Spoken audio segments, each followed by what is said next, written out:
How's it going, everybody? Welcome to Hardware Overload, and I look at the brand new ASUS ROG STRIX B860-G gaming Wi-Fi motherboard. Now, these are the brand new, more affordable motherboards from Intel. Instead of you previously having to get something massive like this, now you can go for something a bit more affordable. So this was around like $600. Now, it is a Maximus Euro, so it's a pretty high-end board.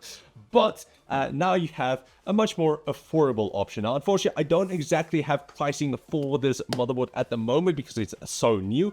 It should be around the $300-ish range, plus or minus like $25 either way. All right, so we do have a nice whiteboard here as well. Now, let's quickly open it up and let's see what's inside. Now, this is just going to be an unboxing and not a full review, unfortunately. But I believe that's going to be enough for you guys. So we do have our motherboard over here. It's stuck in there. Our white antenna. That actually looks pretty nice.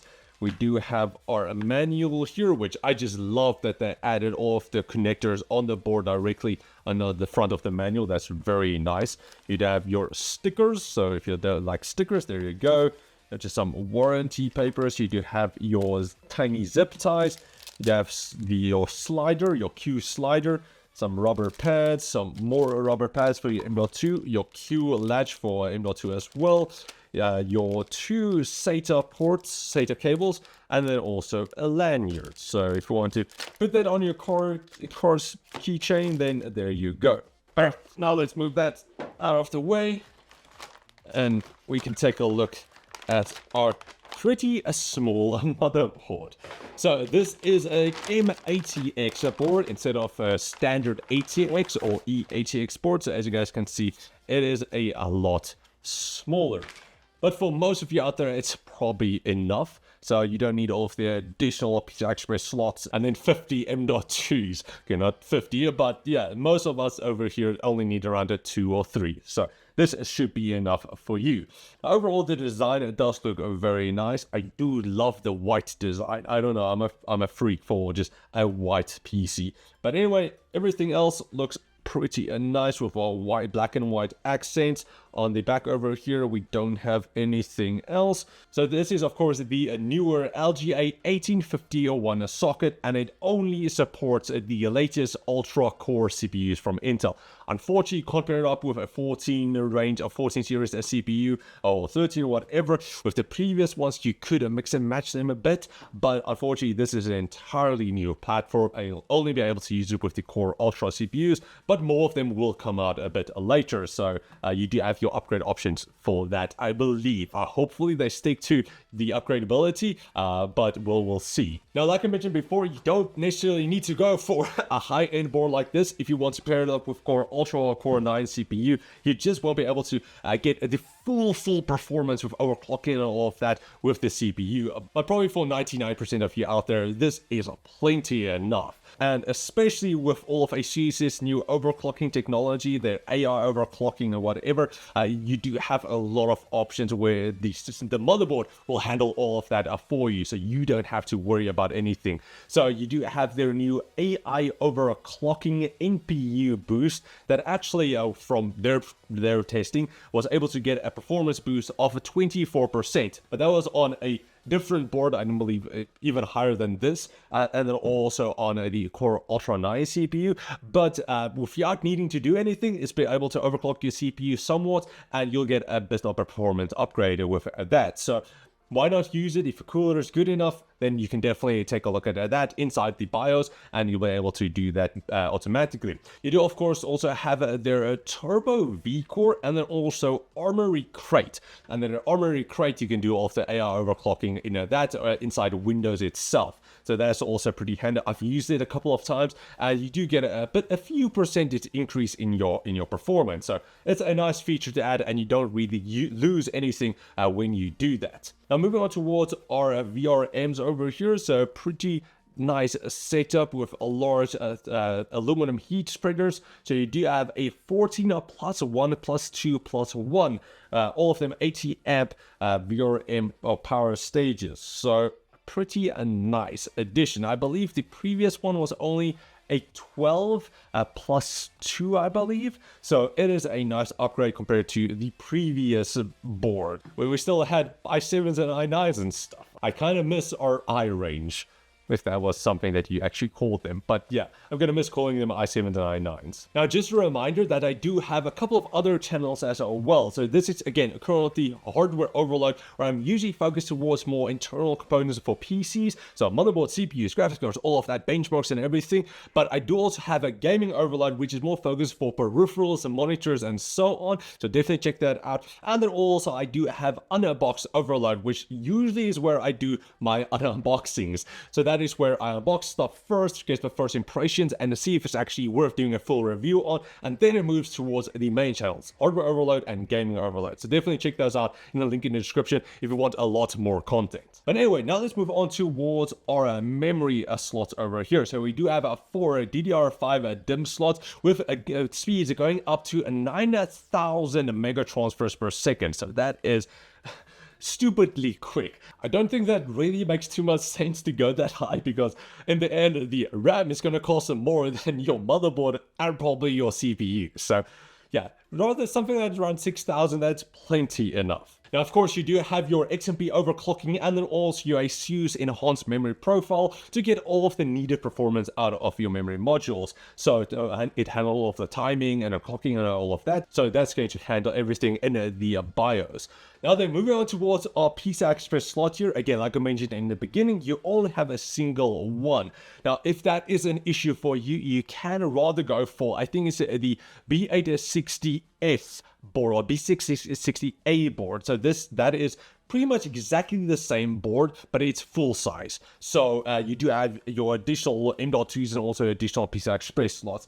But now, if that's not an issue and you don't need to have like additional PCI Express slot through your internal capture card or whatever, then this is plenty enough. So for the single PCI Express slot, you do have a Gen 5 full 16 slot that does also feature ASUS's, I think it's an armor or shield design as well, that prevents the board from bending when you have a very heavy GPU. And then also it has their quick release or Q release slim technology as well. With some of the previous boards, the previous generations, you had a little button over here that'll actually release the latch for our GPU and you'll be able to pull it out. But for the new ones, all you need to do is take the GPU at the front and then lift it out, and that's going to release your GPU. So that's also pretty nice. I just love it that you don't need to worry about mashing in your finger in between your M.2s and everything and trying to get your GPU out, and especially if your GPU has a massive top plate as well.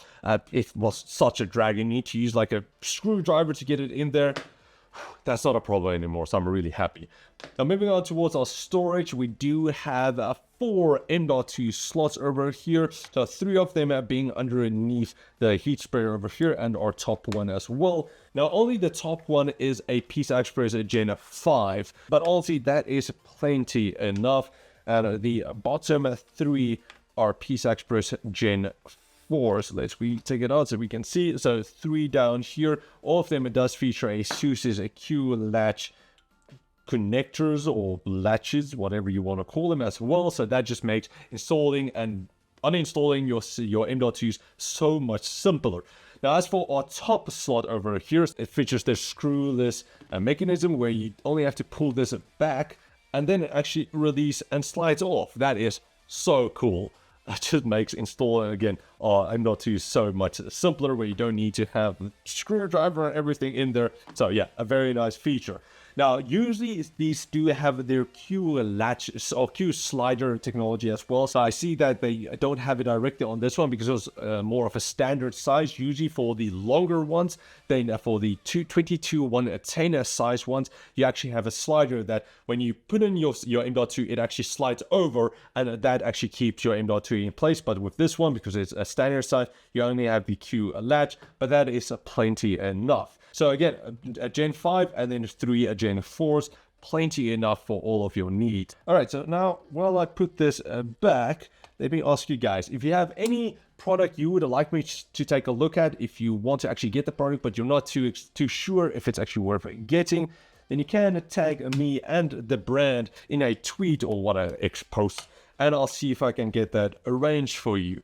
and then also maybe compare it to some of the other gear that I have on hand. Now, it doesn't need to just be a motherboard. It can be a GPU, it can be a CPU, it can be a cooler, a case, or whatever. Even all the other channels as well. Tag me and the brand in your tweet, and I'll see if I can get that done for you guys. Oh yeah, I actually almost forgot because I don't use it anymore. You do have 4 90-degree SATA ports here on the side as well. All right, so now let's move on towards our I/O here on the side. So you do have your integrated I/O shield or I/O cover, which is always handy. You have your HDMI 2.1 port, DisplayPort version 1.4, 4 USB 2 ports as well. You have your Thunderbolt port here. You have your 1, 2, 3, 5 gigabits per second type A port. You have a 10 gigabit type A port as well, and then also a 20 gigabits per second type C port. You have your 2.5 gigabits per second Ethernet port, your clear CMOS button, your BIOS flashback button, your Wi-Fi 7 and Bluetooth 5.4 and antennas, and then also all of your audio connectors. Now then, as for our on-board connectors, you do have your dual 8-pin CPU power. You have, of course, your motherboard power here as well. You do have 1, 2, 3, 4, and 5 PWM fan headers. No one around the CPU. So 5 for your fans. You do have 1, 2, 3 generation 2 addressable RGB headers. You have your Q LEDs here at the top as well to let you know if there's any problem going on with your motherboard, CPU, or your RAM. You have your 10 gigabits per second type C port. You have your 5 gigabits per second USB 3 port. You do have your front port connectors here. Let me just make sure, but it only looks like you have a single USB 2 header over here. So that is probably enough, but I would have liked it was at least 2, because sometimes your cooler needs to use the USB 2 header and some of the other components as well. So yeah, just something to keep in mind that you only have a single one. And just finally, because you don't have enough RGB headers, you do also have a standard 12-volt 4-pin header down here as well. Alright, so that's pretty much it for my look at the ASUS ROG STRIX B860-G motherboard. Now, there's so many different boards, but this is again more of the lower end of the ROG range of boards for the B860s, so it's pretty high end still compared to everything else. But again, I'm not exactly unsure about pricing, but if it's still too much for you, you do have the ASUS Prime boards and then also the Tough board, which is usually a bit cheaper. But overall, I think it's a nice board, especially if you want to have a smaller system. But again, if you want to go for something but full size, you do have the A board, I believe, which is a full ATX size. But pretty much everything else is the same, except you have more M.2s and also more PCIe Express slots.